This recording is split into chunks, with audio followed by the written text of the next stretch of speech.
good evening. My name's Elizabeth Lyman, and you must be Kelly Stanley. I am Kelly Stanley. All right, so I do have your consent form here on paper. Your name, everything is filled out perfectly. I appreciate that. Thank you. And is just to touch base on this, is it okay with you that we are recording this interview? Yes, that's fine. I give you my verbal consent. Okay, and just to let you know, this can be stopped whenever you do want the interview to be stopped. So just let me know if you do want it to be stopped. Okay, I will. And another thing I want to touch base on before we start our conversation or interview here is about confidentiality. So everything you do tell me is confidential, but there are some exceptions to the confidentiality we have going that we will start here because there's some limits to it. And some of those exceptions is billing. That's an exception to confidentiality. Sure.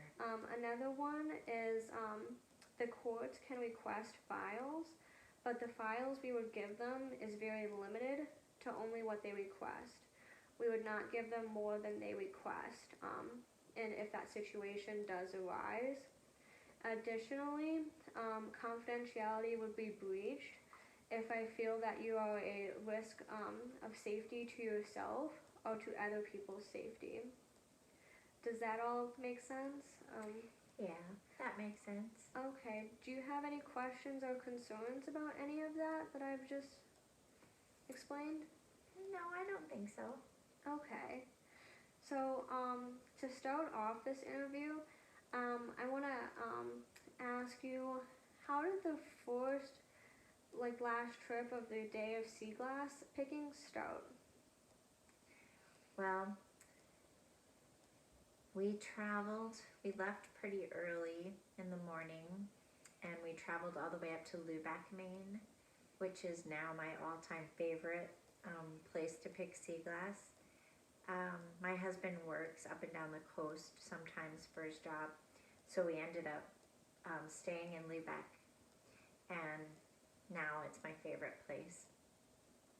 So we got up to Lubec probably around 2 o'clock in the afternoon, and we had our dog traveling with us, and right away, as soon as we got there, it was low tide, and I wanted to get right out on the beach. So there's a little beach right across from the place that we stay at. So I ran there really quick with our dog Harry and grabbed as much sea glass as I could find. And then we drove to the Historical Museum of Lubec. And that is kind of a secret place to pick sea glass that only the locals know about. Mm-hmm. The people that we rent from when we go up there had kind of told us, because they know that I collect sea glass and that I'm planning on starting a business making jewelry and crafts and sea glass lamps. So they kind of directed my husband and I on where to go. So we did that very first day. We did hike down all the way down to the beach, and it's very steep. But when we got down there, I could stay there until the tide comes all the way back in. But it started, I was there for hours. So until I couldn't lean over anymore and pick up any more sea glass. So with that hike being such a steep hike, is it very difficult to get to that beach? It is pretty difficult. The angle is really steep, and the rocks that you kind of have to step on are very loose, and it's hard to tell which ones are gonna where you'll lose your footing. Mm-hmm. And there's no path where it's all grass, Mm-hmm. where even if it was steep, you could sort of hold on. It's very like a cliff, so it's real rocky. And then once I got down to about, well, at least down to about 3 feet, I just jumped because it seemed like it was safer to just jump than to keep I felt like we were gonna fall, but it was worth it because of all the sea glass that we find. And mentioning all the sea glass you found, what colors did you find? Like how much sea glass did you find? Well, I came back with almost an entire garbage bag filled with glass. I processed my glass. I actually have some here. I brought it. So I have purple, which is just something I never found until this past year, and I've been collecting sea glass for 30 years. So my purple pieces are just, I think they're just amazing.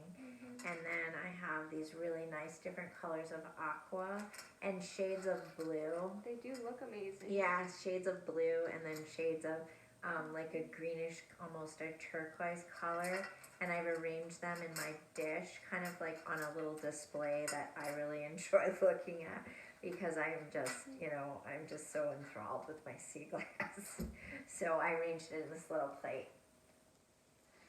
So you mentioned earlier you want to start a sea glass business. I do. Do you think arranging sea glass in dishes like that would earn you customers? It actually might earn me customers. I went into a little novelty shop, and while I was in Lubeck, and they do sell sea glass there, and they have it arranged in different containers, and you can buy the container with all the sea glass in it. I have that really just because I love looking at it. I kind of imagine my business being jewelry pieces.